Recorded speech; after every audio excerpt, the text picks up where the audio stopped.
আপনি on that মোমেন্টে আপনি যে টাকাটা পাচ্ছেন সেটা তখন আপনার ক্রিস্টালাইজড হয়ে গেল।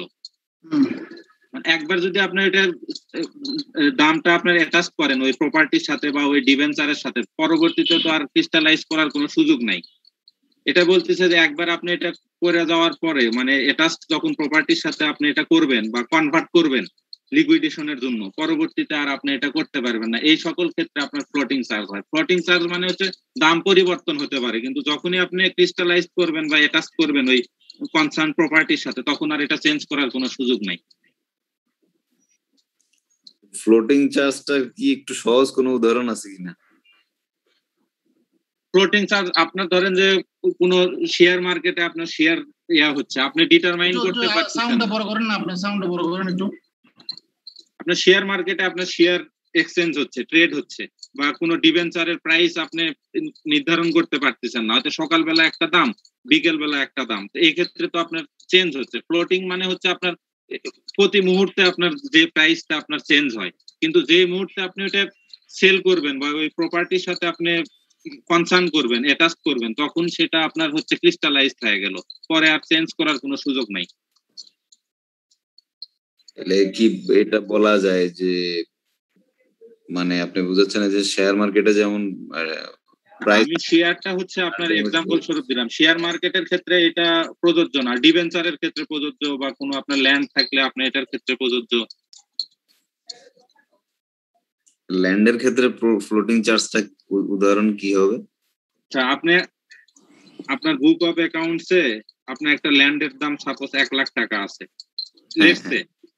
কিন্তু আপনি এটা শুধু কিন্তু আপনার বুক ভ্যালু, আপনি কিন্তু জানেন না যে আমি এটা সেল করলে পরে আমার এটা কয় টাকা হবে। একটা পার্টি এসে বলতেছে যে আমি 2 লাখ টাকা দিব, আর এক পার্টি এসে বলতেছে যে আমি 1,20,000 টাকা দিব, অ্যাজ এক্সাম্পল। কিন্তু আপনি যে মোমেন্টে ওইটা ছেড়ে দিবেন বা বিক্রি করবেন, তাহলে ওইটা ওই প্রপার্টির সাথে আপনি অ্যাটাচ করে ফেলাইলেন, সম্পৃক্ত করে ফেলালেন, এবং প্রাইসটা আপনি যখন ডিটারমাইন করলেন যে হ্যাঁ আমি এই প্রাইসেই আমি সেল করব, এবং সেল করে দিলেন, তখনই ওই প্রাইসটা আপনার ফ্লোটিং চার্জটা আপনার ক্রিস্টালাইজড হয়ে যায়। আচ্ছা আচ্ছা, মোটামুটি বুঝতে পারছি এখন। আমি মনে হয় বুঝাতে পারিনি সম্পূর্ণটা। এখন বুঝতে পারছি। তাহলে এখানে ফ্লোটিং চার্জ কত? 1 লাখের সাথে যে আমরা 80,000 কিংবা যোগ করলাম, ওইটা কি ফ্লোটিং চার্জ নাকি টোটালটাই ফ্লোটিং চার্জ? ফ্লোটিং চার্জ হচ্ছে আপনার নেগোসিয়েশনে আপনি কত পরিমাণ আসতেছে আপনি এটা নির্ধারণ করতে পারতেছেন না, কিন্তু আপনি একটা পার্টি একটা বলতেছে, অন্য পার্টি আরেকটা বলতেছে, চেঞ্জ হচ্ছে। ফ্লোটিং চার্জ মানে আপনার প্রাইসটা চেঞ্জ হবে।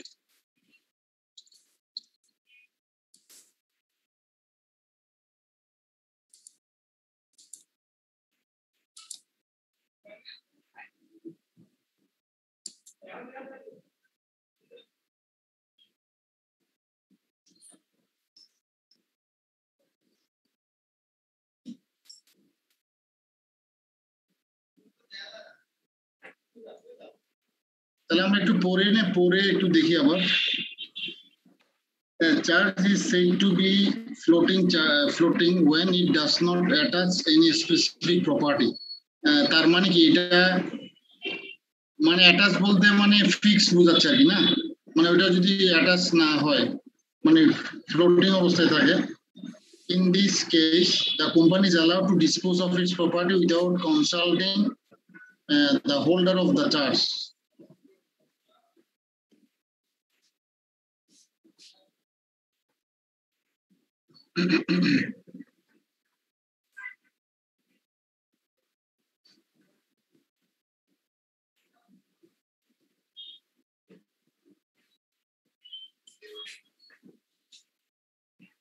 এখানে হোল্ডার অফ দ্য চার্জ বলতে কি বোঝাচ্ছে? আর ডিবেঞ্চার হোল্ডারদের কথা বলছে, মানে এই সেন্টেন্সে আপনার কোম্পানি ডিবেঞ্চার হোল্ডার আছে, আপনি হচ্ছে যে সাপোজ একটা ডিবেঞ্চার আপনি বিক্রি করছেন 100 টাকা দেয়, এখন আপনি কোম্পানি ওয়াইন্ডিং আপ করবেন, আপনি তাদেরকে বলতেছেন যে আমরা তো কোম্পানি ওয়াইন্ডিং আপে যাচ্ছি, আপনার ডিবেঞ্চারের প্রাইস আমরা হয়তো আপনার থেকে 100 টাকা নেওয়া ছিল, আমরা আপনাকে 90 টাকা দিব, বা আপনি তার চাইতে বেশি অফার করতে পারেন, সেটা বলতেছে। তাহলে এটা এখানে বলতেছে ইন দিস কেস যখন মানে ফ্লোটিং, তখন কোম্পানি এটা ডিসপোজ করতে পারবে তার প্রপার্টি কোনো কনসাল্টিং ছাড়া ওদের সাথে, কারণ তখন তো আর ওয়াইন্ডিং আপের কোনো কোশ্চেন নাই, তখন সেই ক্ষেত্রে নাই। হ্যাঁ, চলমান। আর our debentures are our secured by a floating charge on the assets of the company. মানে ওই কোম্পানির অ্যাসেটটা আসলে একটা চলমান প্রাইস তো বিদ্যমান আছে, ওইটা দিয়ে বলতেছে ডিবেঞ্চার হোল্ডার একটা সিকিউরিটি আছে যেটা বললেন যে 90 টাকা হলেও তো অন্তত পাবে, ঠিক না? In such a position where it is allowed to deal with its property until the charge is crystallized, মানে যতক্ষণ পর্যন্ত এটা ফিক্স হবে না এর আগ পর্যন্ত যেটা প্রপার্টি ডিল করে যেটা পাবে ওইটা হচ্ছে তাদের সিকিউরিটি। Exactly sir. স্যার মানে চার্জ শব্দটা শুনলে মনে হয় যে প্রাইসের চাইতে বাইরে কিছু, এরকম মনে হয়। এখানে চার্জ বলতে বোঝাচ্ছে ওইটা বিক্রি করে আপনি কি পাবেন ওইটা, মানে এখানে কস্ট অথবা price বুঝাইতেছে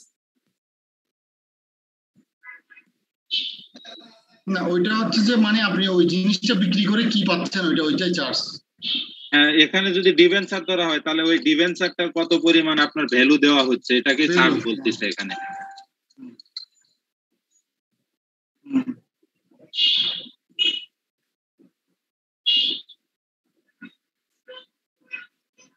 A floating charge is crystallized or converted into fixed charge যেটা বলতেছে আমরা the following events এটা ফিক্সড হয়ে যায় কখন, যদি লিকুইডেশন হয় অথবা ডিবেঞ্চার হোল্ডাররা যদি একটা স্টেপ নেয় যে মানে কোম্পানি ডিফল্টের ক্ষেত্রে তাদের প্রিন্সিপাল অ্যামাউন্ট পে করতে হবে বা ইন্টারেস্ট পে করতে হবে, তখনও ক্রিস্টালাইজ ফিক্স করে একটা হয়তো যে কোনো জায়গায় বিক্রি করে ওদের টাকা পরিশোধ করতে হতে পারে, অথবা যদি কোম্পানি তার বিজনেস ক্যারি না করার সিদ্ধান্ত নেয়, বেয়ার অথবা খালি করে দেওয়া মানে বিজনেস না করা আর কি, তখন তো তাদের টাকা তাদেরকে বুঝিয়ে দিতে হবে, তখন একটা ফিক্স চার্জ ধরে নিতে হবে আর কি,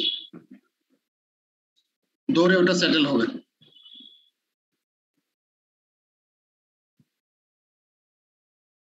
ঠিক আছে,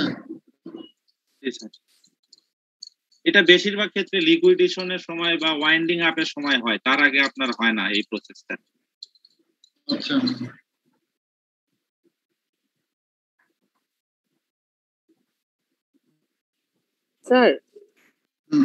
স্যার আমরা এই ফ্লোটিং চার্জটা আমরা পড়েছি সাধারণত ইন্টারেস্ট রেটের ক্ষেত্রে, তো এখানে স্যার ডিবেঞ্চারের যদি আমরা ধরি যে ডিবেঞ্চারটা ফ্লোটিং রেটে আমরা এই জিনিসটাকে চার্জ করা হয়, যখন স্যার এটা লিকুইডেশনে যাবে কোম্পানি তখন বাজারে যে রেটটা চলতেছে ওইটা হলো তার ফ্লোটিং রেট, এবং যে রেটটাকে আমি সিলেক্ট করে জিনিসটাকে ডিবেঞ্চারকে লিকুইডেশন করব ওইটা হয়ে যায় তখন ফিক্সড চার্জ, মানে ক্রিস্টালাইজ হয়। আর ওইটা আপনি যেটা বলতেছেন বাজারে যেটা চলতেছে ওইটা হয়তো আপনি নাও পাইতে পারেন, এর চেয়ে কমও পাইতে পারেন, যেহেতু আপনার দরকার আপনি তাড়াতাড়ি সেল করবেন, আপনার সেটেলমেন্ট দরকার। ওই যেটা বললো বাজারে চলতেছে 100 টাকা, কিন্তু আসলে দেখা যাচ্ছে আপনি পাবেন 90 টাকা। অনেক সময় দেখা যাচ্ছে যে কোম্পানি আপনার ডাই আউট হয়ে যাচ্ছে মার্কেট থেকে, তো আসলে আপনি চাইলেও তখন এত তখন পাওয়া যায় না, তখন কম দামেও আপনার ইয়া করে দিতে হয়, এক্সচেঞ্জ করে দিতে হয়। ক্ষেত্র বিশেষে হয়তো 60 টাকা দিয়েও সেল করা লাগবে। চলমান রেটটাকে স্যার যে কোনো একটা রেটে আমি ক্লিক করে যদি ডিবেঞ্চারকে আমি লিকুইডেশন করি ওইটাই হয়ে যাবে ফিক্সড চার্জে সেটেলমেন্ট হওয়া, ফ্লোটিং চার্জ থেকে ফিক্সড চার্জে। ফ্লোটিং চার্জটা হচ্ছে যেটা আপনি চলমান, আপনার সবকিছু ঠিক আছে, যেটা আপনি পাবেন, যেটা উনি বললো যে সকালে 1 রেট বিকালে 1 রেট ওঠানামা করতে পারে আপনার ডিবেঞ্চারের শেয়ারের, কিন্তু ফিক্সড হচ্ছে আপনি 3টা কেসের মধ্যে যখন এটাকে একদম ফিক্সড করে দিবেন। জি sir.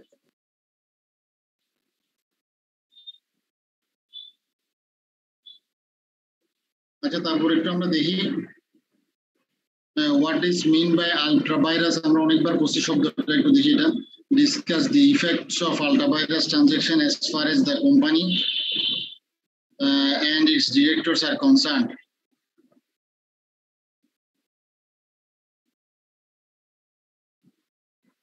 The company and its directors are concerned. The term ultra-virus derives from 2 words, এটা হচ্ছে ultra which means beyond and virus হচ্ছে which means power. তো ওইটা হচ্ছে আপনার পাওয়ারের বাইরে গিয়ে কিছু একটা করা আর কি। হ্যাঁ, তো ultra-virus means to act any act which is beyond the power, যেটা আপনাকে পাওয়ার দেওয়া হয় না তার অতিরিক্ত যদি আপনি কিছু একটা করেন দিয়ে। A company is incorporated only for the objects and purposes expressed in the memorandum. আসলে কোম্পানি ইনকর্পোরেশন হচ্ছে কোনো একটা অবজেক্টের উদ্দেশ্য বা পারপাসে যেটা মেমোরেন্ডাম উল্লেখ করা আছে ওই অনুযায়ী কিন্তু কোম্পানি থেকে চলতে হবে। Discuss the effect of ultra-virus transaction as far as the company and its directors are concerned. যদি ultra-virus কি ইয়া করে তাহলে ইফেক্টটা কি হবে?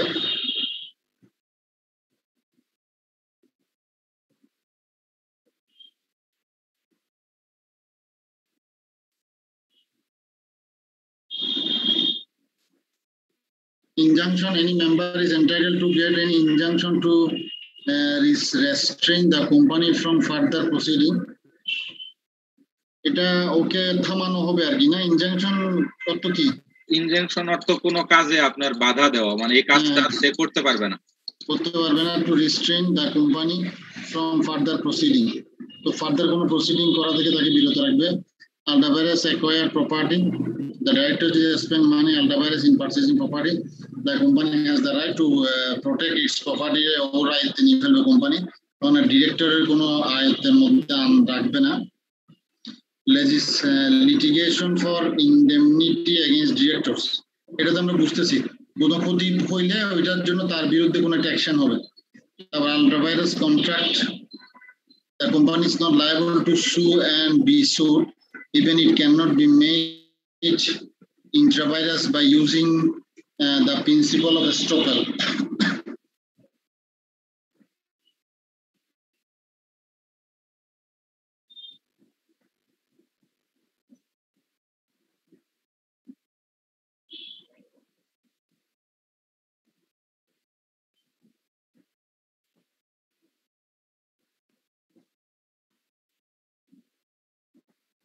প্রিন্সিপাল অফ এস্টোপেলটা কি ছিল আমরা পড়ছিলাম আগে? আর স্টপেল, প্রিন্সিপাল অফ স্টপেল মানে হচ্ছে আপনার এটা বাধার একটা নীতি আছে।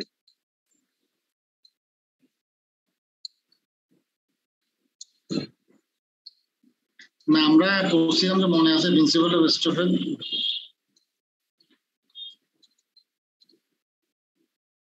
এটা তো যেটুকু মনে কাউকে আমার কার্য পরিচালনার মাধ্যমে বোঝানো যে কাউকে আমি কোনো অথরিটি দিছি, এরকম না? স্যার এই মুহূর্তে খেয়াল নাই। পঙ্কেশের মনে আছে?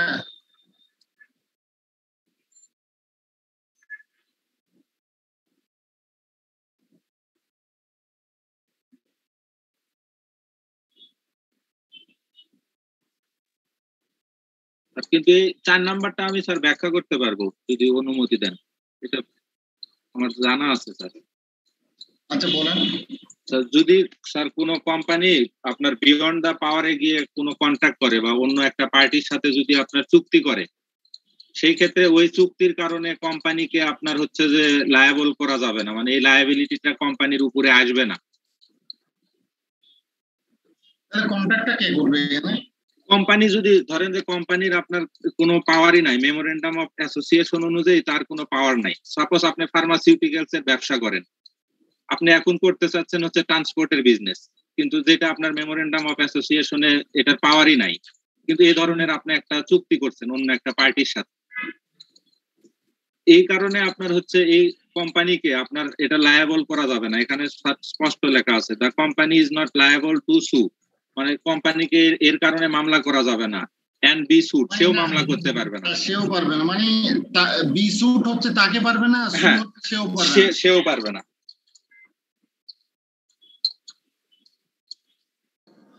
স্যার এখানে আমি যে মনে করেন যে আমি কোম্পানির সাথে চুক্তি করলাম, কিন্তু আমার কোম্পানি মেমোরেন্ডাম তো আরেকজন দেখে নাই, তাইলে সে কেমনে বুঝবে যে আমার কোম্পানি মেমোরেন্ডাম নাই?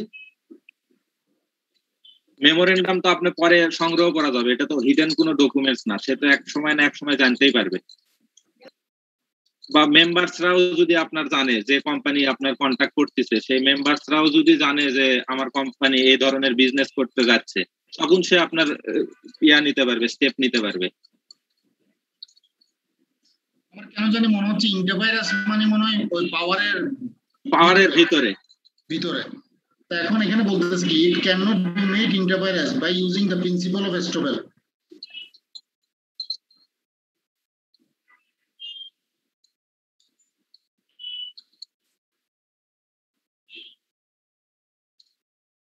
স্যার এটা আমার একটু দেখতে হবে, আমি কিন্তু স্যার ল ব্যাকগ্রাউন্ডের স্টুডেন্ট, আমি এটা পড়ছিলাম কিন্তু আমার খেয়াল নাই এই মুহূর্তে। আমরা যেটা আমি স্টপেল দিয়ে যেটা আমার মনে আছে সেটা মনে হয় আমি আমার কার্যক্রম দ্বারা কেউ একজন যে আমার পক্ষে হয়ে কাজ করতে পারবে এটা বুঝানো। তো এইখানে বলতেছে ওইরকম ভাবেও যদি কাউকে পাওয়ারের ভিতরে করেও পারবে না বলতেছে। এটা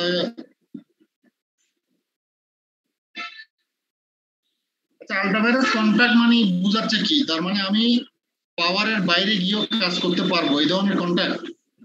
আল্ট্রাভাইরাসের মানে হচ্ছে আপনাকে যতটুকু ক্ষমতা ন্যস্ত করা হয়নি সেই ক্ষমতাকে আপনি অ্যাবিউজ করে, ক্ষমতার অপব্যবহার করে ওই বাউন্ডারির বাইরে গিয়ে আপনি কাজ করছেন। এটা বুঝছি, তো কন্ট্যাক্ট দিয়ে কি বুঝাচ্ছে? আপনার ওই মেমোরেন্ডাম অফ অ্যাসোসিয়েশনে আপনার লেখা আছে যে কোম্পানি আপনার কি ধরনের কি নেচারের আপনার বিজনেস করতে পারবে, ডিরেক্টরসদের পাওয়ার কি হবে, সেই পাওয়ারের বাইরে গিয়ে যদি আপনার কোনো কন্ট্যাক্ট করে, সাপোজ একটা ডিরেক্টরের ক্ষমতা দেওয়া আছে সে 1 কোটি টাকা পর্যন্ত আপনার ডিল করতে পারবে, কিন্তু সে তার বাইরে গিয়ে আপনার অনেক সময় করছে, বা পার্সোনাল লায়াবিলিটির কথা দেওয়া আছে ডিরেক্টরদের, সাপোজ 5 লাখ টাকা পর্যন্ত পার্সোনাল লায়াবিলিটি সে দিতে পারবে, সে তার চাইতেও আপনার বেশি দিয়ে ফেলাইছে, এই ক্ষেত্রে আপনার আল্ট্রাভাইরাস হয়ে যায়। এটা তো বুঝছি, কিন্তু কন্ট্যাক্ট দিয়ে কি বুঝাচ্ছে? মানে এই ধরনের যদি কোনো কন্ট্যাক্ট ডিরেক্টর করতে থাকে, ডিরেক্টর বা কোম্পানি ইটসেলফ, কোম্পানি নিজেও যদি করে থাকে, বোর্ডে আপনার রেজুলেশন পাস হলো যে আমরা এরকম করব, তখন তো এটা কোম্পানির দ্বারা করা হচ্ছে, শুধু আপনার একজন পার্সন যে করবে এরকম না, একটা কোম্পানি নিজেও করতে পারে। কিন্তু সেই ক্ষেত্রে বলতেছেন কিন্তু আসলে মেমোরেন্ডাম বা আর্টিকেলে নাই।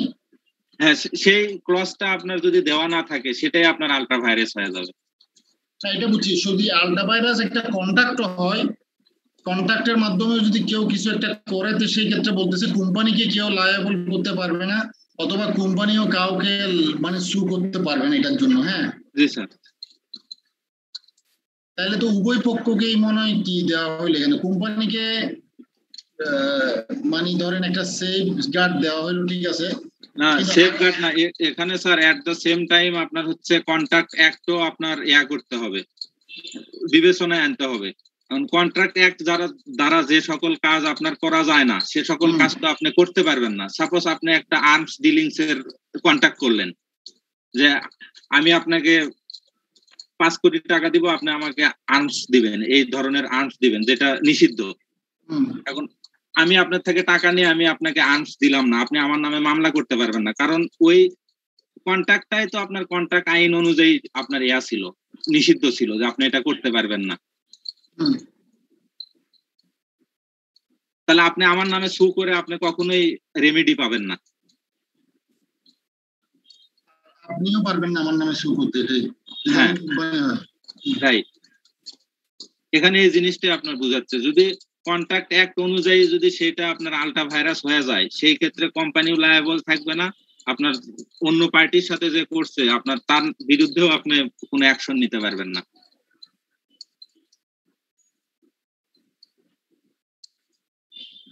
কিন্তু সেকেন্ড সেন্টেন্সটার ক্ষেত্রে আমার একটু কনফিউশন আছে।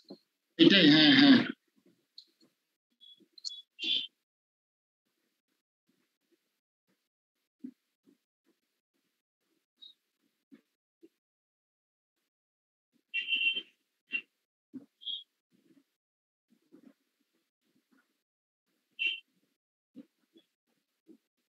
এটা বলতেছে ধরেন আপনার ইন্টারভাইরাস দিয়ে মানে আপনার ক্ষমতার ভিতরেও পারবেন না যদি এটা আবার আপনি প্রিন্সিপাল অফ এস্টবল ইউজ করেন, ওই জাতীয় কোনো একটা কিছু মানে ওইটা এত মাথা নেওয়ার দরকার নেই, হয়তো আমরা মেইন এই লাইনটা দিয়ে তো এই পয়েন্টটাকে এক্সপ্লেন করে দিতে পারবো যে in case of ultra vires contract company is not liable to sue and be sued, ঠিক আছে।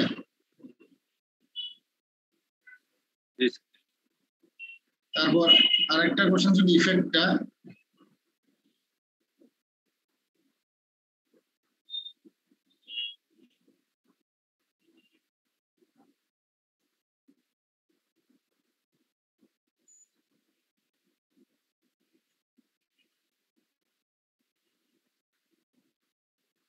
আচ্ছা এটাই তো ইফেক্ট গুলো এখানে বলা হচ্ছিল, তাহলে এখানে আলাদা করে 3টা পয়েন্ট আলোচনা করছে। the defect of all the virus transaction as far as the director concerned, এটা ছিল যে আগেটা ছিল যে মানে আপনার কোম্পানি কনসার্ন, হ্যাঁ কোম্পানি কি কি সমস্যায় পড়বে এটা বুঝছি আমরা। বা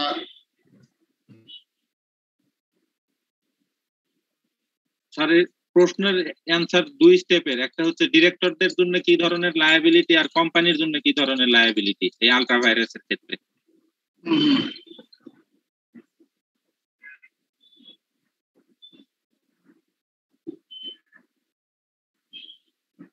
এটা অ্যাকচুয়ালি কোম্পানি কি কি করবে এই ক্ষেত্রে, হ্যাঁ তারপর নিচেরটা হচ্ছে ডিরেক্টররা কি কি করবে। এখন দেখেন যদি একটা লোন ডিরেক্টরকে দেওয়া হয় নিয়ম ভাঙে, আর যদি এটা যদি মানে পাওয়ারের বাইরে, আর এটা যদি শেয়ার হোল্ডার করে general meeting it is legal হবে এবং the company is responsible for such. If not so the general agency law will be applied and the directors will be responsible.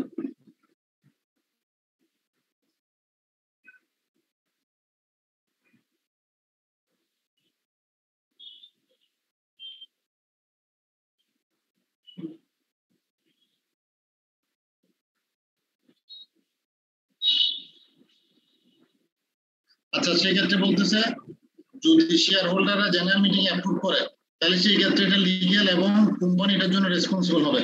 আর যদি অ্যাপ্রুভ না করে তাহলে কিন্তু জেনারেল এজেন্সি লটা apply করা হবে এবং ডিরেক্টর এই লোনের জন্য রেসপন্সিবল হবে। ঠিক আছে? জি sir. Power of the directors to accept loan. If the loan is given by knowing the credit limit of directors, such loan will be void. In this case, the company of directors are not liable for such. যদি একটা director কতদূর credit পাবে এটা যদি জানা হয়, এটা জানা হওয়ার পরেও যদি তাকে লোন দেওয়া হয় সেই ক্ষেত্রে লোনটার কোনো আইনি কোনো সুবিধা এটা পাবে না এই লোনটা রিকভারের ক্ষেত্রে। In this case the company or direct directors are not liable. সেই ক্ষেত্রে আসলে লায়াবল হবে কে তাইলে?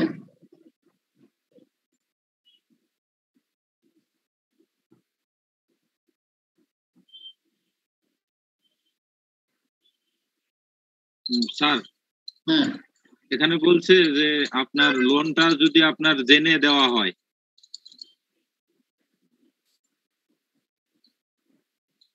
মানে ক্রেডিট লিমিট জেনে দেওয়া হয় মানে কি? ক্রেডিট লিমিট আমি বেশি দিচ্ছি না কম দিচ্ছি?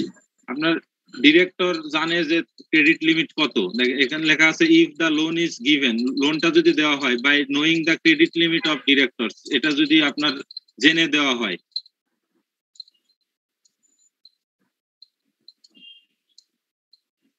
সেই ক্ষেত্রে বলতেছে এটা বয়ার তো আমার এখন এটা বাতিল হয়ে যাবে, এটা বাতিল হয়ে যাবে, মানে লোনটা পাবে না মনে এই ধরনের লোনটা পাবে না, না এটা তো আপনার অলরেডি দেওয়া হয়ে গেছে, এটা চিন্তা করতে হবে। হ্যাঁ তো এখন যদি তাহলে আমি বলতেছি যারা জেনে দিল ক্রেডিট লিমিট ক্রস করা সত্ত্বেও তো তাদেরকে কি লায়াবল করা হবে না? এই ক্ষেত্রে তো ডিরেক্টরকেও বলতেছে কোনো লায়াবিলিটি নেই, কোম্পানিরও নাই, তাহলে আলটিমেটলি ওই লোনটা যে দিল ওইটার লায়াবিলিটিটা কে নিবে? এটা শেয়ার হোল্ডাররা নিবে, এটা তো কোম্পানি আপনার পাস করছে মানে অ্যাকসেপ্ট করছে, এটা হচ্ছে যে কোম্পানি এই লোনটা দিছে। মানে এখানে তো উপরে বলা আছে যে শেয়ার হোল্ডার অ্যাপ্রুভ করছে এর জন্য। হ্যাঁ পয়েন্টটা তো না এরকম না স্যার, আপনি মনে হয় একটু অন্যভাবে বুঝতেছেন। মানে আমি বলতে চাচ্ছি কি আপনার হচ্ছে যে এটা ডিরেক্টরও জানিয়ে দিছে, কোম্পানিও আপনার জানিয়ে দিছে। ওই উপরের সেন্টেন্সে কিন্তু ওখানে হিডেন মিনিং আছে, এটা কিন্তু জেনে শুনে ডিরেক্টর এই কাজটা করছে, মানে কার কাছ থেকে জানছে? কোম্পানির কাছ থেকে জেনে শুনে আপনার করছে।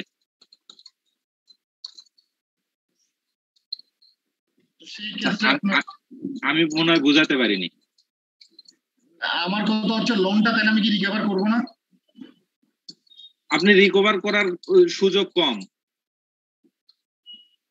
কারণ না আবার বলতেছে আপনি লাইবিলিটি ওর দিকে ছাপ দেওয়া হচ্ছে কোম্পানি আর ডিরেক্টরকে, তাহলে ওটা বলতেছেন আপনি শেয়ার হোল্ডারদের গায়ে যে পড়বে আর কি। এটার জন্য হচ্ছে যে ডিরেক্টর যেহেতু বোর্ডের কাছ থেকে অনুমোদন নিয়ে আপনার এটা দিছে, সে জেনে শুনে আপনার এটা দিছে, সেহেতু ডিরেক্টর এখানে পার্সোনালি আপনার লায়াবল হবে না, এবং এখানে কোম্পানি বলতে বোর্ডকে বোঝাচ্ছে। আপনার বোর্ড অফ ডিরেক্টরসরা এখানে আপনার লায়াবল হবে না। এটার যদি কোনো লস সাফার করে, যদি কোনো আপনার এটার ফেইল হয়, এই লোনটা যদি ফেইল হয়, সেই ক্ষেত্রে কোম্পানির যারা শেয়ার হোল্ডার আছে তারা এটা সাফারার হবে। এটা ঠিক আছে, এখানে যেটা সেই জন্য বলতেছে power of the directors to accept loan. তো ও যদি লোনটা অ্যাকসেপ্ট করবে ওভাবে, যদি মানে ক্রেডিট লিমিটটা জানিয়ে দিয়ে, মানে আমার ক্রেডিট লিমিট ধরেন 1 লাখ, কিন্তু আমি 1.5 লাখ নিচ্ছি, আমি 50,000 অতিরিক্ত নিচ্ছি, ওইটা যদি জানিয়ে দিয়ে করে, তো সেই ক্ষেত্রে যদি তার কোনো ফেলিউর হয়, সেই ক্ষেত্রে কোম্পানি বা ডিরেক্টর লায়াবল হবে না, সেই ক্ষেত্রে বলতেছেন যে শেয়ার হোল্ডার এফেক্টেড হবে এটার জন্য। এক্স্যাক্টলি স্যার, এটা যদি কখনো মানে যে ডিসক্লোজ হয়ে যায়, সেই ক্ষেত্রে আপনার শেয়ার হোল্ডাররা এফেক্টেড হবে, যদি লোনটা আপনার হচ্ছে যে রিকভার না হয়।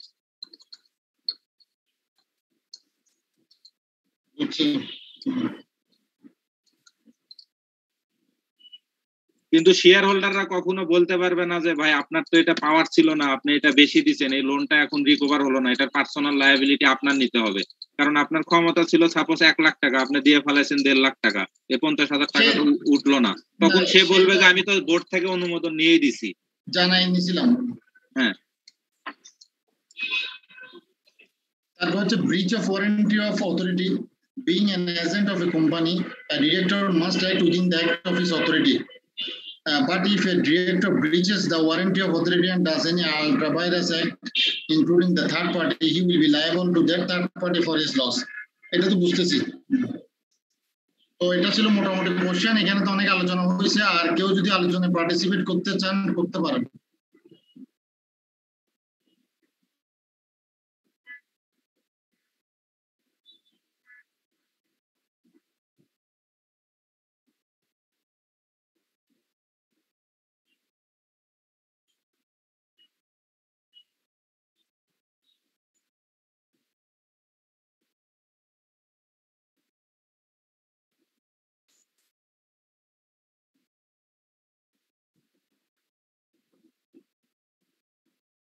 কেউ কিছু বলবে না?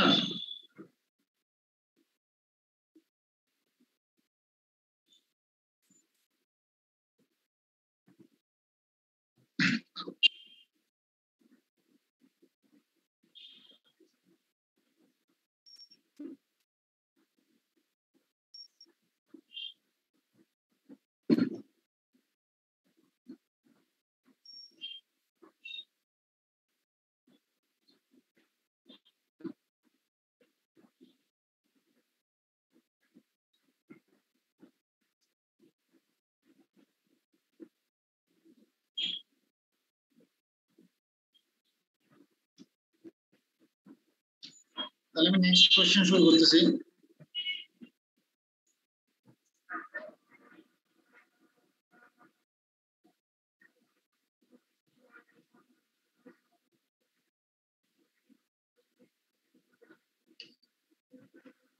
এখানে বলছে articles of association of a company reserve the powers for calling the annual general meeting.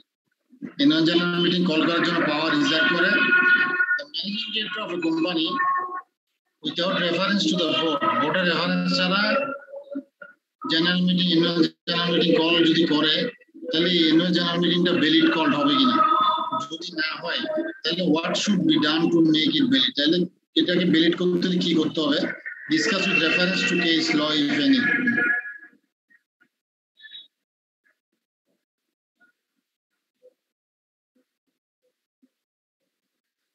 তাহলে এখানে বলতেছে meeting or GM without reference to the board is invalid. To make a meeting valid, the following prerequisites should be maintained. There should be a right of conferring authority, that is board of directors, directors, court, etc., who call a meeting, and chairman must be selected for the meeting if any chairman is not selected earlier. Notice must be properly issued to all members. Proper communication must be used, and proper date, time, place must be mentioned in the notice. The purpose of convening meeting must be legal. The meeting must fulfill a quorum. এগুলো অবশ্যই করতে হবে।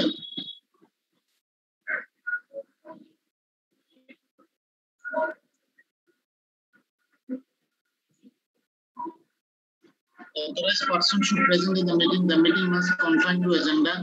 The meeting must have voting, pooling, and adopting a resolution. This decision of the meeting should be written in the minutes book. Minutes book এ লেখা রাখতে হবে। এই জিনিসগুলো করে মিটিংগুলোর বৈধতা আনতে হবে, ঠিক আছে? There also, what are the matters to be stated in the memorandum of association, articles of association of a public limited company by share, এগুলো আমরা পড়ছি, আবার দেখে নিই আমরা। তারপর বলছে কিছু draft specific and resolution along with necessary explanatory statement when wherever required for transacting the following items of business, indicating the kind of meeting at which says resolution is to be passed and the type of resolution required for. এগুলো হচ্ছে কিছু resolution কিভাবে pass করতে হয়, এগুলা আমরা আরো এই ধরনের কিছু কোশ্চেন আলোচনা করছি, আপনারা এগুলো দেখে নিয়েন কিভাবে রেজলিউশনের মাধ্যমে অথরাইজড ক্যাপিটাল ইনক্রিজ করা হয়। তারপর resolution to appoint alternate director to fill the casual vacancy, এগুলো আমি পড়ছি। তবে অল্টারনেট ডিরেক্টর অ্যাপয়েন্ট করতে হয়, আবার ও আসলে এটা ভ্যাকেট হয়ে যায়, এগুলো আমরা পড়ছি। Draft notice to be published in the newspaper regarding forthcoming annual general meeting. এটা আমরা পড়ছি। State the procedure to increase the number of directors beyond the maximum limit fixed by sir গতকাল একটা কোশ্চেনের কথা বলেছিলেন ওই যে অ্যানুয়াল জেনারেল মিটিং এর, ওটা যে নিউজ পেপারে হচ্ছে পাবলিশ করতে হবে, সেটা কতদিন আগে? উইদিন দ্য লিগ্যাল টাইম, ওটা তো কোথাও পাইনি স্যার। লিগ্যাল টাইম এটা পান নাই কোথাও স্যার? স্যার 21 দিন আগে এটা করতে হবে। এটা তো এমনি নোটিশ দিতে হয় 21 দিন আগে, কিন্তু আপনার যে পাবলিকেশন নিউজ পেপারে যেটা দিবেন সেটাও 21 দিন আগে। হ্যাঁ 21 দিন আগে আপনার দুইটা নিউজ পেপারে দিতে হবে, একটা বাংলা আর একটা হচ্ছে ইংলিশ, মিনিমাম দুইটা। আচ্ছা ঠিক আছে, থ্যাংক ইউ।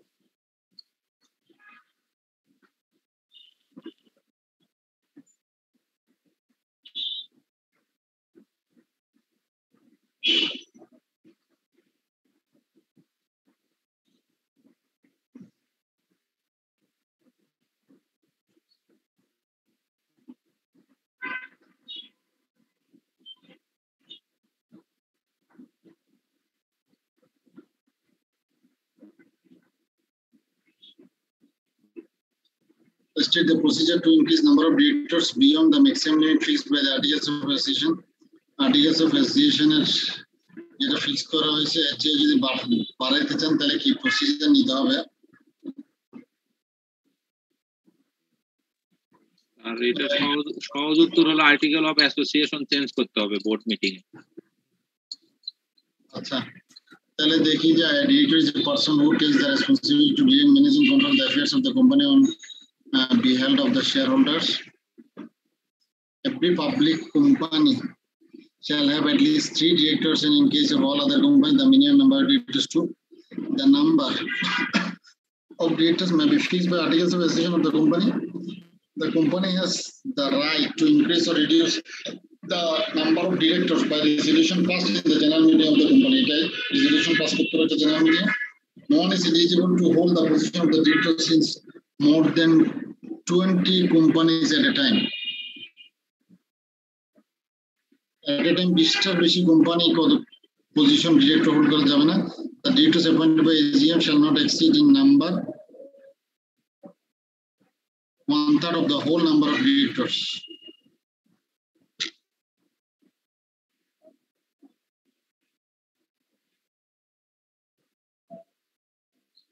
মানে টোটাল ডিরেক্টর যা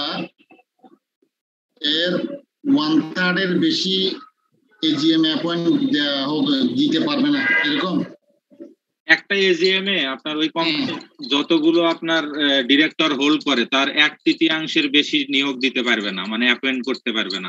6 জন হইলে 2 জন দিতে পারবে না। হ্যাঁ, মানে এই 2 জন সহ 6 জন হবে নাকি এই 2 জন সহ আবার 8 জন হবে? না না না স্যার, ওই এটা হলো যে আপনি কি পরিমাণ আবার ডিরেক্টর ইনক্রিজ করতে চাচ্ছেন না করতেছেন, এটা আর্টিকেল যখন আপনার ওই নিয়ে আসা হবে যে আমার এখন 6 জন আছে, আপনি এখন বাড়াতে চাচ্ছেন, তাহলে 1/3 বেশি আপনার হচ্ছে যে বাড়াতে পারবেন না। আপনার একসাথে 6 থেকে লাভ দিয়ে 20-এ যাইতে পারবেন না, ধীরে ধীরে বাড়ায় যাইতে হবে। 6 আছে কত যেতে পারবো? ওই যে 1/3 যা আছে সেটা 6 এর 1/3 2 তখন আপনি 8 করতে পারবেন। আচ্ছা আচ্ছা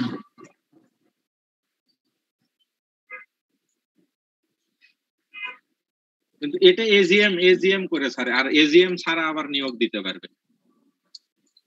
হ্যাঁ মানে এই প্রসেসটা 1/3 রুলটা হচ্ছে শুধু এজিএম এর ক্ষেত্রে, যখন কোম্পানি আপনার এজিএম করবে, নতুন আবার অ্যাকাউন্টিং ইয়ার শুরু করবে যখন সাপোজ, তখন আপনার এটা করতে পারবে, কিন্তু অন্য সময় আপনার আবার দিতে পারবে, নিয়োগ দিতে পারবেন।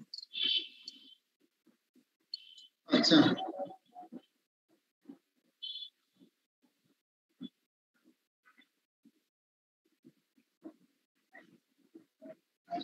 তারপর দেখেন what are the contents of prospectus in lieu of statements in lieu of prospectus এগুলো পড়া হয়েছে। A limited company can be formed without word limited as the last word of its name explain can be formed form করা হবে word limited দিয়ে, এটা পড়ছি না?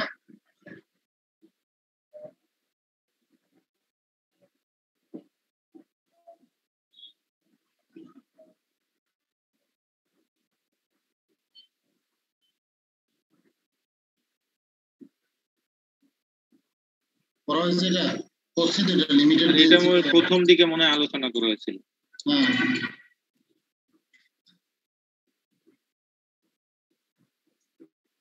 who is independent director এবং how he is appointed এটাও পড়ছি।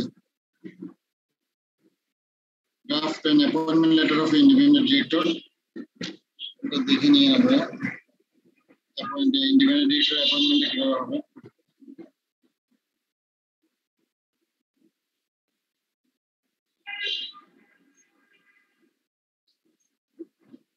এটাকে আলোচনা করতে হবে যে ইন্ডিপেন্ডেন্ট ডিরেক্টরের যে অ্যাপয়েন্টমেন্ট লেটারটা, এই টার্মস এন্ড কন্ডিশন গুলো থাকবে আর কি অ্যাপয়েন্টমেন্ট লেটারে। Appointment, status of appointment, commitment, code of conduct, liabilities, এগুলো আর কি।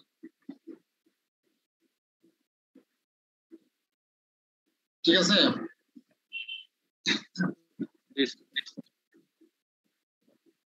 Who are the independent director? Why they are appointed?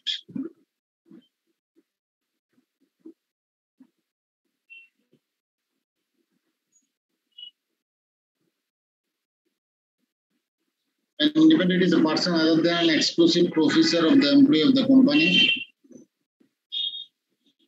An independent director is a director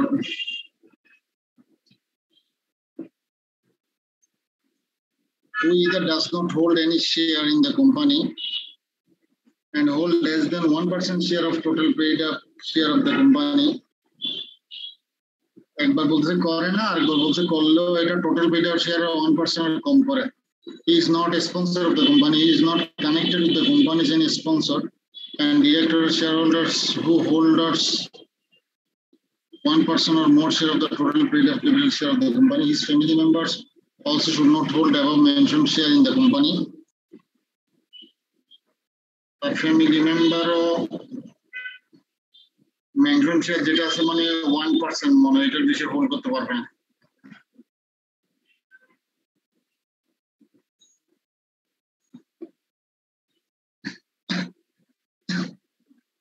এবং সে কানেক্ট থাকতে পারবে না কোনো কোম্পানির স্পন্সরের সাথে, কোনো ডিরেক্টরের সাথে, শেয়ার হোল্ডারের সাথে, যারা আবার টোটাল পেড আপ ক্যাপিটালের 1% অথবা এর বেশি শেয়ার হোল্ড করতেছে, এরকম শেয়ার হোল্ডার ডিরেক্টরের সাথে ওর কোনো কানেক্টিভিটি থাকতে পারবে না।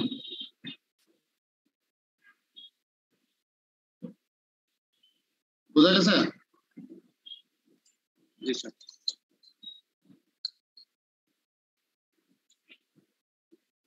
Why they are appointed?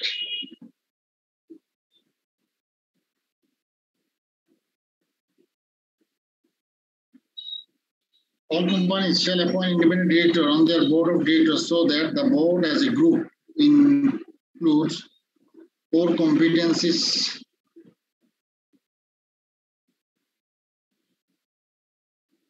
considered relevant in the context of each company. All independent directors is comprised of people who totally have no material interest in the company other than their directorship. তাহলে তাদেরকে কেন appointment দেওয়া হয়? কিছু হয়তো core competencies, কিছু decision তো ওরা মেক করবে। আপনি বলবেন, কিছু বলেন। না স্যার, বলতে চাচ্ছিলাম যে ইন্ডিপেন্ডেন্ট ডিরেক্টর তারাই হতে পারে কোম্পানি যে নেচারের বিজনেস করে সেই ধরনের আপনার যদি কোনো ব্যক্তির কোয়ালিফিকেশন থাকে বা ওই ধরনের কোনো তার এক্সপেরিয়েন্স নলেজ থাকে, তাহলে সেই ক্ষেত্রে তাদেরকে আপনার অ্যাপয়েন্ট করা হয়। এখানে এটাই বলছে।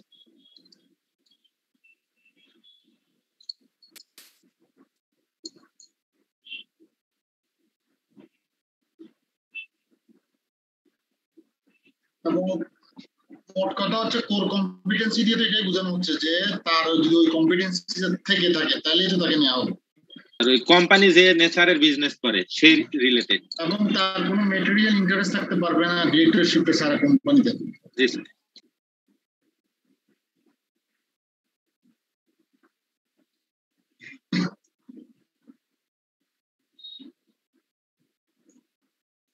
The object class of a public limited company is to manufacture cement. The company started to produce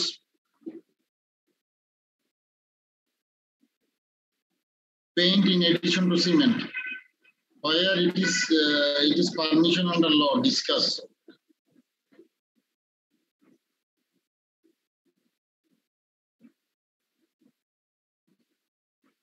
সেই অবজেক্ট ক্লজ ছিল সিমেন্ট তৈরি করবে, কিন্তু সে এখন সিমেন্টের পাশাপাশি রঙও পেইন্ট, তাহলে এটা কি পারমিশন আছে কিনা দেখেন।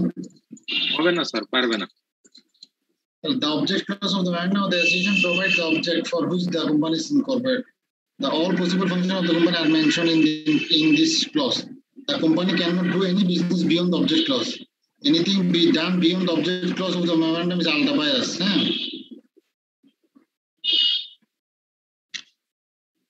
তারপর বলতেছে any company is allowed to select any object for the company. কোম্পানির অবজেক্ট সিলেক্ট করতে পারবে, সেই ক্ষেত্রে কোনো ইলিগেল কোনো কিছু সিলেক্ট করতে পারবে না, বা পাবলিক পলিসির এগেইনস্টে আছে কোনো কিছু সিলেক্ট করতে পারবে না।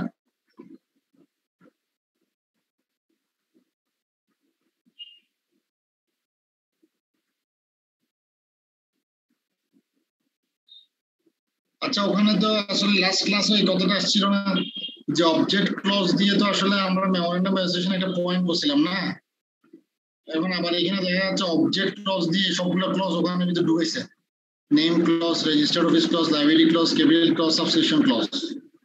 এই নবোদয়ের এই বইটাতে একটা সমস্যা হইলো এরকম, মানে কোথাও অ্যান্সার না পাইলেও এরকম মানে যে কোনো একটা জিনিস ঢুকাই ফেলছে কিছু কিছু সাবজেক্টে। আমি ইথিক্সের বই, আমার তো মনে হয় অবজেক্ট ক্লাসটা আমরা যেটা সিদ্ধান্ত নিয়েছিলাম ওইটাই হবে। জি স্যার, ওইটাই হবে। এখানে বাড়তি লেখা আছে। আমার কথা বুঝতে পারছেন? জি বুঝতে পারছি স্যার। অবজেক্ট ক্লজ নিয়ে আমরা একটা প্রশ্ন করছিলাম একটু শুরুতে, বলছিল দিনটা, ওইখান থেকে আমরা অবজেক্ট ক্লজটা আলোচনা করে নিব।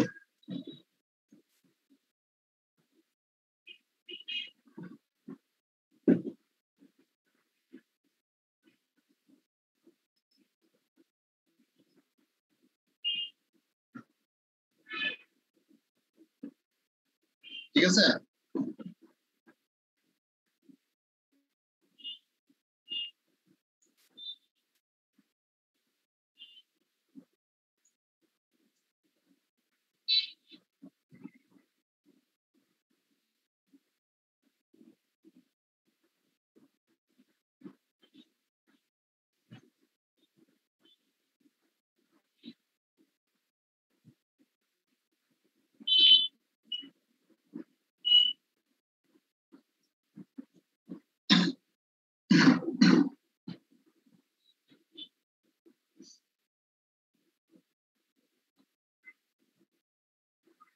They can explain the procedures of borrowing working capital from a commercial bank by pledging, hypothecation or mortgaging its fixed or floating assets. Fixed or floating assets mortgage রেখে অথবা hypothecation অথবা pledging এর মাধ্যমে commercial bank থেকে working capital borrow করার procedure. The procedure of borrowing working capital from a commercial bank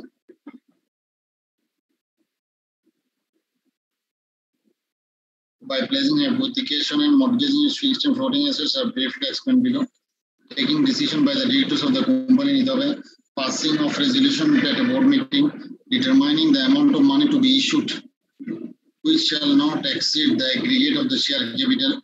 Aggregate of the share capital applying for the money to the authority. তারপর authority মানে যেখানে securities exchange এটা কি authority মানে কারা না বাংলাদেশ ব্যাংক নাকি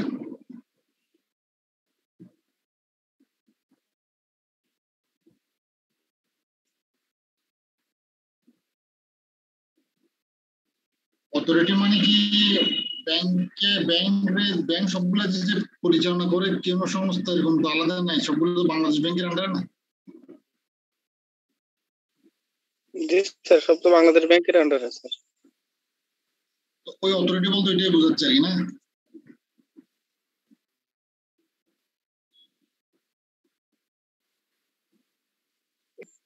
জি sir determining the method of borrowing money কিভাবে করবেন প্লেস নেবেন না hypothecation বা mortgage নেবেন বা issuing fixed or floating charge আচ্ছা hypothecation তো একটু বলেন তো যারা ব্যাংকে আছেন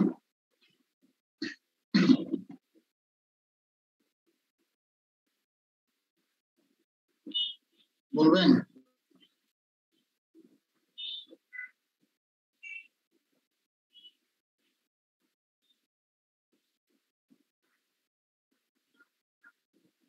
কংগ্রেস বলতে পারবেন না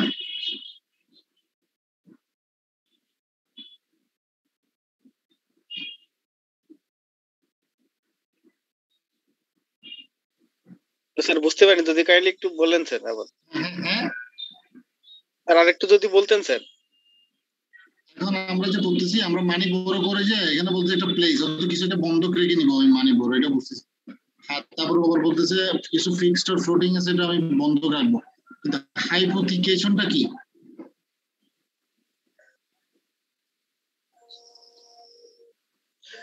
স্যার হাইপোথিকেশনটা হচ্ছে কি যে আপনার আছে যখন আপনি লোন নেবেন তো লোন নিতে গেলে যে জামানত আপনি শো করবেন সেটা ব্যাংকের কাছে থাকবে কিন্তু ওটা আপনি ব্যবহার করতে পারবেন ব্যবহার করার রাইট আপনাকে ব্যাংক দেবে কিন্তু ওইটা সম্পূর্ণ রাইট থাকবে আছে ব্যাংকের কাছে আপনি যদি ফল্ট করেন তাহলে ব্যাংক ওটা বিক্রি করে তার প্রাপ্য টাকা ব্যাংক নিয়ে নিতে পারবে স্যার তো এটাকে আমি কোনো কিছুতে ইউজ করতে পারবো হ্যাঁ স্যার আপনি ইউজ করতে পারবেন কিন্তু আপনি কোথাও আপনি বিক্রি করতে পারবেন না কারণ ওই সমস্ত দলিলপত্র অরিজিনাল ডকুমেন্ট সবকিছু ব্যাংকের কাছে ডকুমেন্টেশন হিসেবে সাবমিট করতে হয় আর এমনি প্লেসটার মধ্যে পার্থক্য কি স্যার প্লেসটা স্যার আমি ভালো বলতে পারবো না স্যার আবার তো ফ্লোটিং আর ফিক্সড অ্যাসেটের মর্টগেজের কথাও বলা আসে যাক এগুলো যারা ব্যাংকে কাজ করে ওরা ভালো এক্সপ্লেইন দিতে পারবে মোট কথা হচ্ছে আসলে এগুলো দিয়ে আমার মানিটা বড় করতে হবে ওইটাই আর কি আমি কোন মেথডে যাব তারপর issuing certificate of debenture certificate of debenture issue করবো 90 days এর অ্যালটমেন্ট অফ ডিবেঞ্চার অ্যালটমেন্ট 90 দিনের মধ্যে after sanctioning the amount by the authority যদি অ্যামাউন্ট স্যাংশন করে দেয় no return is to allotment of debenture is required to be filed with the register of general stock company তে allotment of debenture কোনো return submit করতে হয় না এইগুলাই মেনে এই প্রসিজার গুলো মেনে আপনি ওয়ার্কিং ক্যাপিটাল বড় করতে পারবেন তারপর what are the duties and powers of the inspection committee এগুলো আমরা আগেও পড়ছি আসলে compulsory winding up এর মধ্যে it is the joint committee of the creditors and contributors consisting of not more than 5%.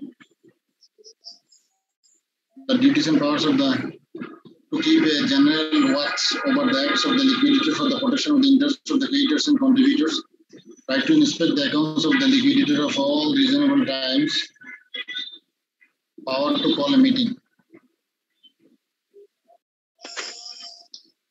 আচ্ছা মইনুল হাসান মনে ম্যানেজিং ডিরেক্টর নিয়ে কি একটা কোশ্চেন করছিলেন না কি পাচ্ছেন না আপনি এই কোশ্চেন ম্যানেজিং ডিরেক্টর নিয়ে একটা কোশ্চেন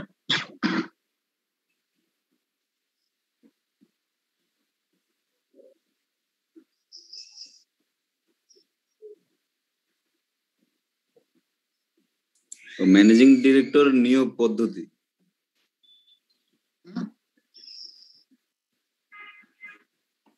একটা ডাটা না কি পাচ্ছিলেন না ম্যানেজিং ডিরেক্টর নিয়োগ পদ্ধতি ম্যানেজিং ডিরেক্টরের নিয়োগ পদ্ধতি এটা পাচ্ছেন না না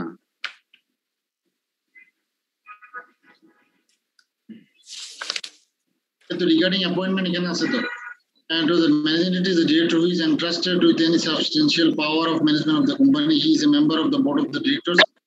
He is also full-time director and chief executive officer of a company. Manager may be appointed in the following provision by an agreement with the company. Any resolution passed in a general meeting of the company, the provision of memorandum of articles of the company তে উল্লেখ করতে হবে এবং গভর্নমেন্টের তো একটা permission লাগবে। আপনি কি চাচ্ছিলেন?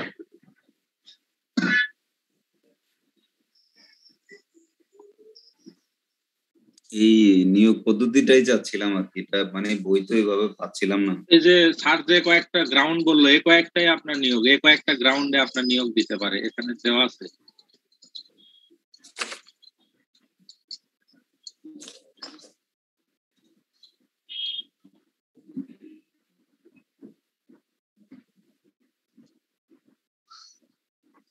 এবার আসেন আমরা কিছু মিটিং এর কথা বলি, এগুলো তো আমরা আগেও একবার আলোচনা করছি মনে হয়। State the proper date and time for holding defined action meeting, এটা বলছি না স্যার? এটা পড়া হয়েছে। AGM, extraordinary board meeting, committee meeting,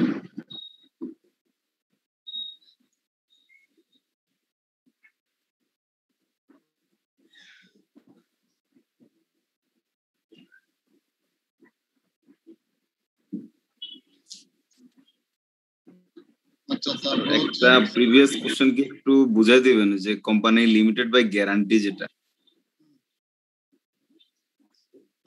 বলেন মনিরুল নীরব বুঝাইন একটু কোম্পানি গ্যারান্টি। ভাইয়া প্রশ্নটা একটু পুরোপুরি করেন, তাহলে হয়তো আমি রেসপন্স করার চেষ্টা করব।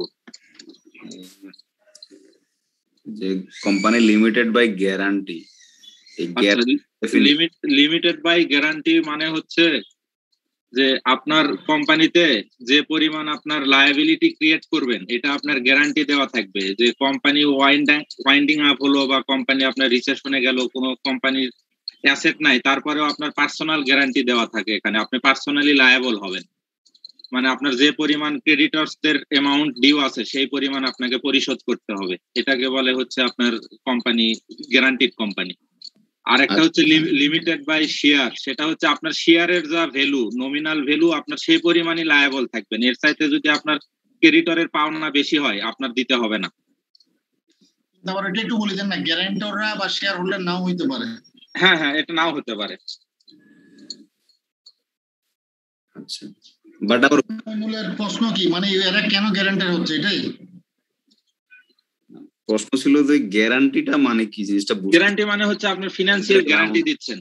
গ্যারান্টির গ্রাউন্ড মানে ধরেন আমি আপনাকে বলি, আমি এখন নীরবকে বলতেছি আপনাকে 1 কোটি টাকা দেওয়ার জন্য, আর আমি নীরবকে বলতেছি এটার গ্যারান্টার আমি।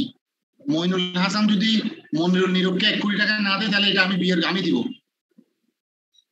আচ্ছা আচ্ছা, বুঝতে পারছি। বইতে একটু মানে পড়ছি তো একটু ক্রিটিক্যাল আর কি, জিনিসটা ঠিক মতো ক্যাচ করতে পারিনি।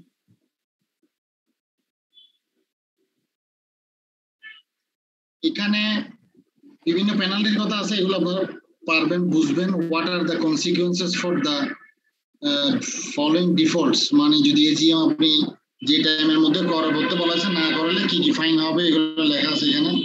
তারপর যদি স্ট্যাটিউটরি মিটিং ফেল করেন, স্ট্যাটিউটরি রিপোর্ট ফরওয়ার্ড করতে যদি ফেল করেন, তাহলে আপনার কি কি হবে, কারা রেসপন্সিবল উপরে ডিফল্টের জন্য, এবং তাদেরকে কি কি শাস্তি তাদের জন্য আছে। দেখবেন যে ম্যাক্সিমাম সময় বলবে হয়তো কিছু টাকা অথবা ইমপ্রিজনমেন্ট আছে নাকি, অবশ্য জানি না মানে জেল হয় কিনা। জেলের বিধান নাই, আপনার শুধু টাকার। এখানে সবগুলো হচ্ছে টাকার ফাইন থাকবে। এগুলো আপনারা আমি আশা করি পড়লে বুঝবেন।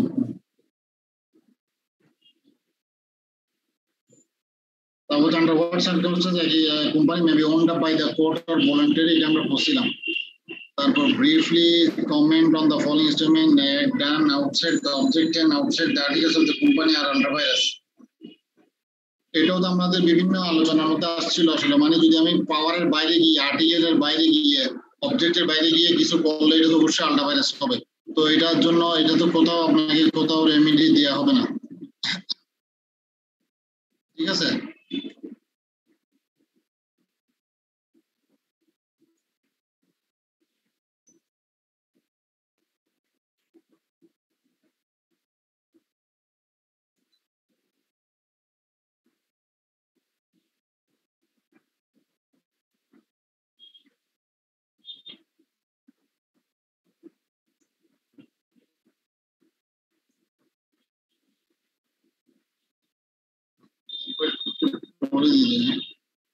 The term ultravirus derives from two words, কিছুক্ষণ আগে যেটা বলছি এটাই আসলে, মানে বের বাইরে কিছু করতে পারবেন না।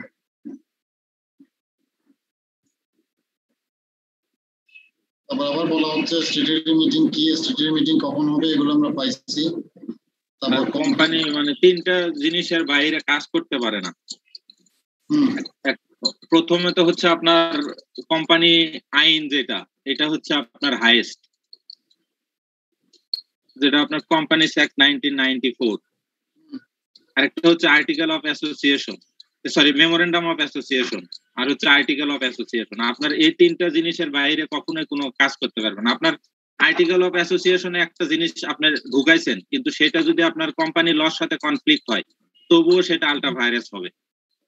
আপনি এটা বলতে পারবেন না যে আমার আর্টিকেল অফ অ্যাসোসিয়েশনে তো এটা লেখা আছে। আপনি এটা মনে করতে হবে যে আমার কোম্পানি লটা হচ্ছে সুপ্রিম, এই লর সাথে যেটা কনফ্লিক্ট হবে বাকি সবকিছুই আপনার ইনভ্যালিড হয়ে যাবে। কোনো কিছুই ঢুকাতে পারবো না আর্টিকেলস অফ অ্যাসোসিয়েশন। এটাই তো, আর্টিকেল অফ অ্যাসোসিয়েশন এবং মেমোরেন্ডাম অফ অ্যাসোসিয়েশনে এমন কিছু ঢোকানো যাবে না বা রাখা যাবে না যেটা কোম্পানি লর সাথে কনফ্লিক্ট। তাহলে যতটুকু পরিমাণ আপনার কনফ্লিক্ট হবে ততটুকু পরিমাণ আপনার আলট্রা ভাইরাস হয়ে যাবে, ওটা বাদ হয়ে যাবে। হ্যাঁ,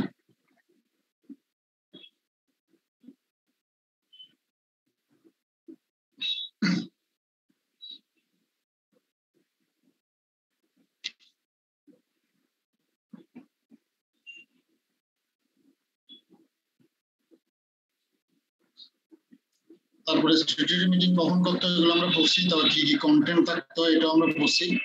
এখন একটা কোশ্চেন আমরা আলোচনা করি। Advise the chairman of your company on the following: the managing director office is going to be vacant on September 22-10.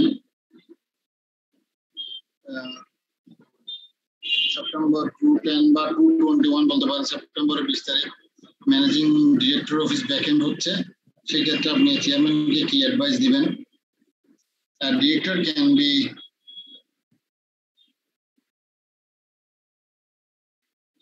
director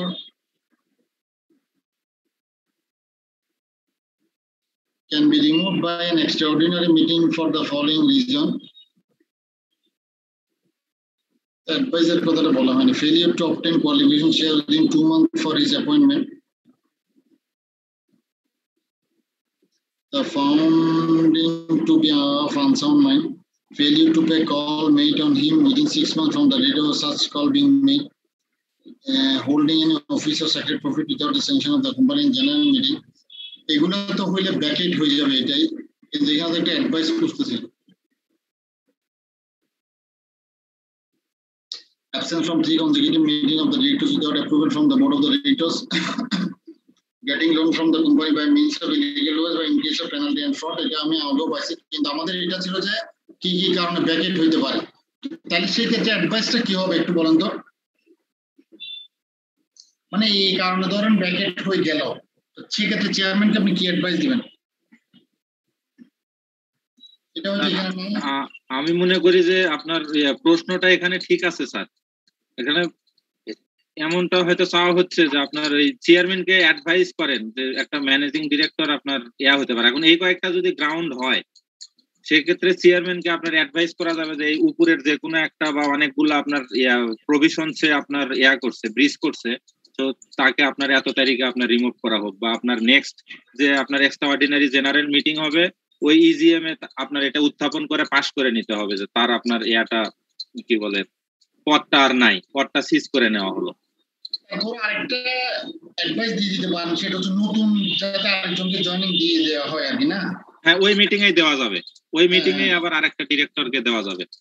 আবার যদি কাছাকাছি কোনো সময়ে যদি আপনার এজিএম থাকে তাহলে এজিএম পর্যন্ত ওয়েট করা যেতে পারে।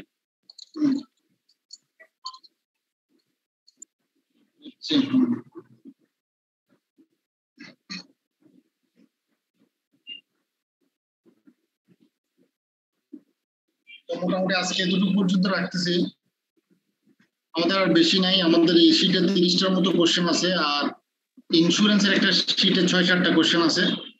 এগুলো আমরা শেষ করে তারপর আমরা কিছু কোম্পানি ল এর ইয়ার কোশ্চেন নিয়ে আলোচনা করব, আর হচ্ছে আপনার তারপর সবাই মিলে একটু কথা টথা বলে দেওয়া শেষ করবো আর কি, ঠিক আছে? স্যার আমার একটা প্রশ্ন ছিল স্যার, সেটা কি শোনার সুযোগ হয়েছে কি স্যার? এটা আমি একজনের সাথে বলছি, আরো একটু কয়েকজনের সাথে বলতে চাচ্ছি, তারপর আপনাকে বলবো, ঠিক আছে? ঠিক আছে, আর একটু সময় দেন, আমি একজনের মতামত দিয়ে আপনাকে একটা কনক্লুশন দিতে পারি না। হ্যাঁ স্যার, একজনের সাথে একটু বলি। জি স্যার, তাহলে আর কারো কোনো কোশ্চেন আছে?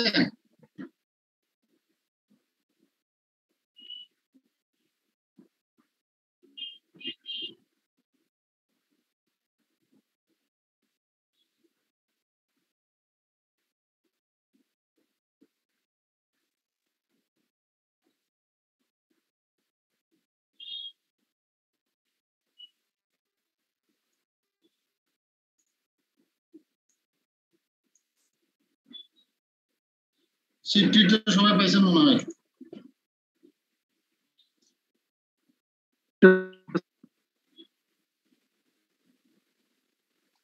পাইছেন সবাই? ক্লাস মানে লেকচার শিট হিট পাইছি।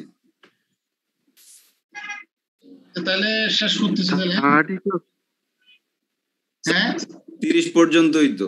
হ্যাঁ হ্যাঁ পাইছি স্যার।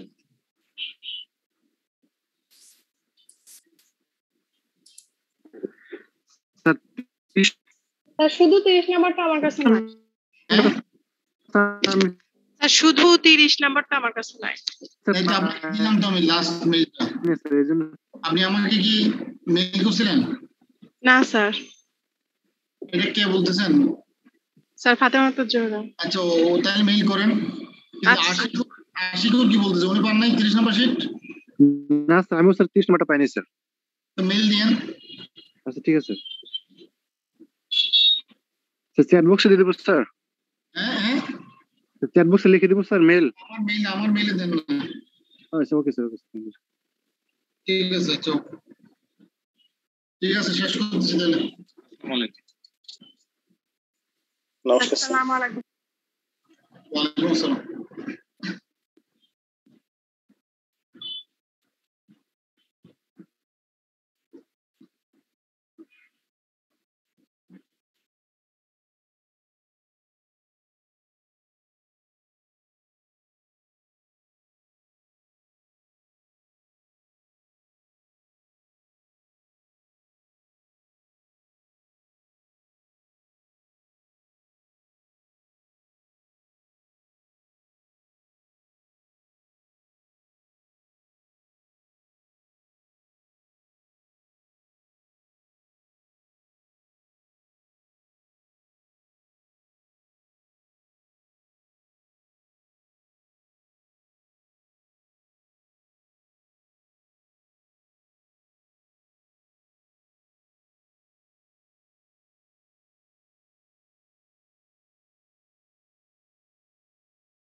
Recording stopped.